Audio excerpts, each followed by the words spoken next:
Souhaiterais-tu connaître une méthode infaillible pour tenir tes résolutions en 2022? Nous voyons la nouvelle année comme un nouveau départ, voilà pourquoi nous prenons des résolutions. Nous avons tous des parties de notre vie que nous souhaitons changer et nos résolutions sont sincères. Et pourtant, au bout de quelques semaines ou mois, nous abandonnons en nous sentant mal, parfois même adoptons-nous un comportement plus néfaste. Prendre des bonnes résolutions ne devrait pas se limiter à une fois par an. Les résolutions sont des objectifs à atteindre et les objectifs, s'ils sont bien définis et correctement planifiés, sont essentiels à notre croissance sur le long terme. Pour définir des objectifs clairs et les atteindre, il existe deux méthodes. La première, la plus connue, est la méthode SMART, qui est un acronyme en français pour spécifique, mesurable, atteignable, réaliste et temporel. Les objectifs SMART sont des cibles claires et atteignables, s'appuyant sur un plan. La méthode un peu moins connue est la méthode WHOOP ou DROP en français, qui est un acronyme pour désir, résultat, obstacle et plan. Cette deuxième méthode semble s'appuyer sur davantage de recherches scientifiques que la première.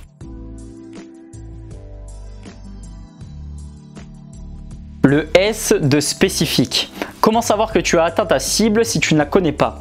Je veux perdre du poids. D'accord, mais combien? Auras-tu atteint ton objectif en ayant perdu 1 kg ou bien en ayant perdu 10 kg?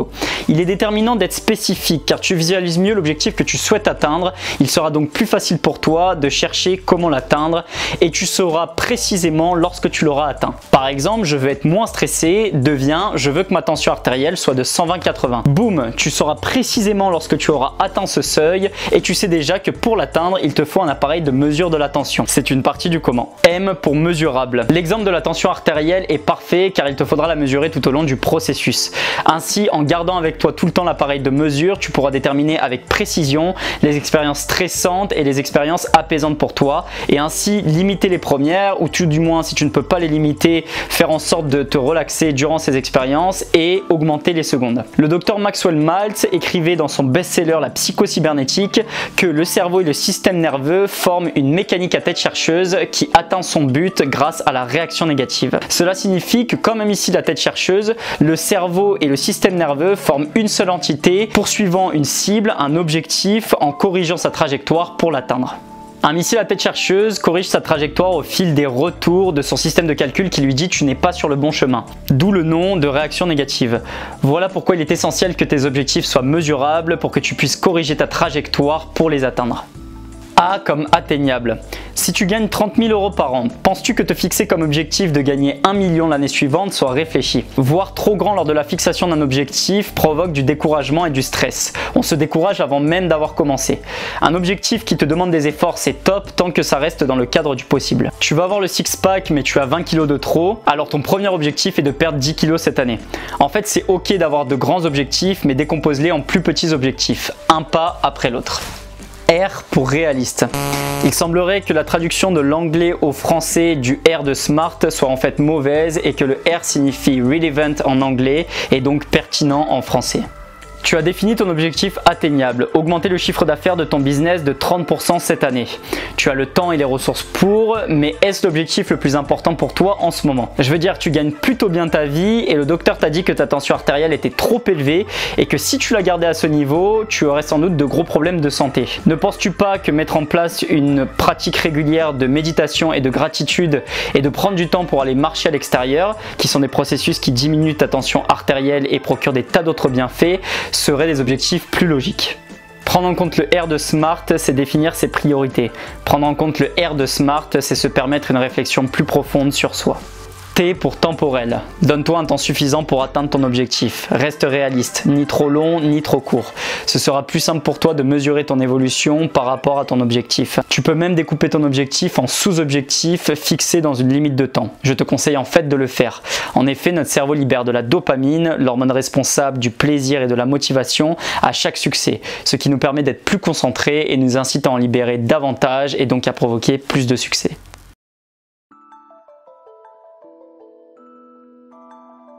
D pour désir, définir comme dans la méthode SMART ce que tu souhaites spécifiquement. R pour résultat. Imagine-toi ayant déjà réalisé ton désir, ayant déjà atteint ton objectif. Comment te sens-tu? Quelle personne es-tu? Note tes réponses en détail. Pousse ton imagination aussi loin que possible. Le R de drop implique d'avoir recours à la visualisation. En effet, il est prouvé scientifiquement que notre cerveau ne fait pas la différence entre une expérience réellement vécue et notre imagination. Ainsi, lorsque tu te souviens d'un moment agréable, tu provoques quasiment les mêmes réactions physiologiques dans ton corps que lorsque tu l'as vécu. C'est pourquoi te visualiser ayant déjà atteint ton objectif provoquera en toi des émotions positives et te connectera à ce toi ayant déjà réussi.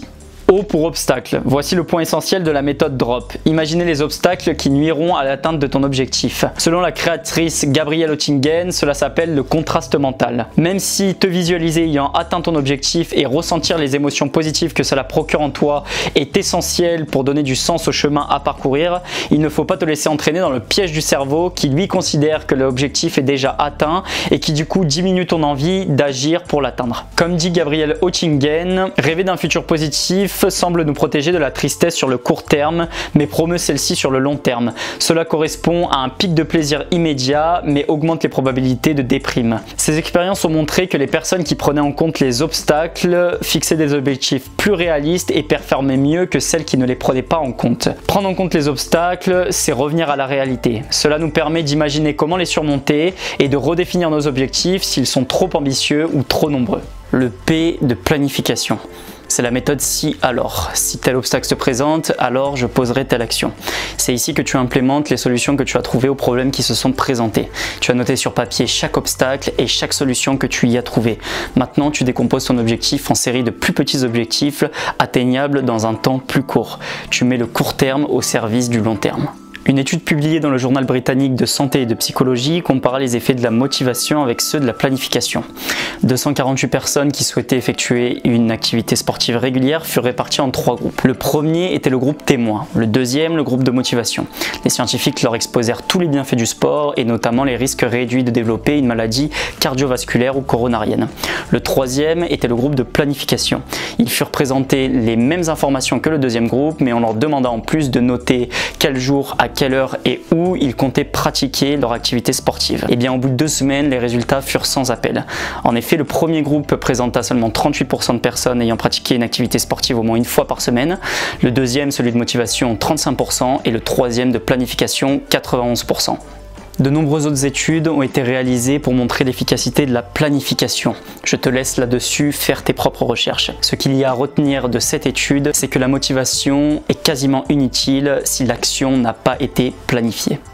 Nous arrivons sur la fin de cette vidéo. Écris-moi en commentaire quelle méthode tu as préférée et si tu connais d'autres astuces pour te fixer des objectifs et les atteindre. Clique sur j'aime et abonne-toi si ce n'est pas déjà fait, ça m'aidera beaucoup. Je te souhaite une bonne semaine, prends soin de toi, ciao.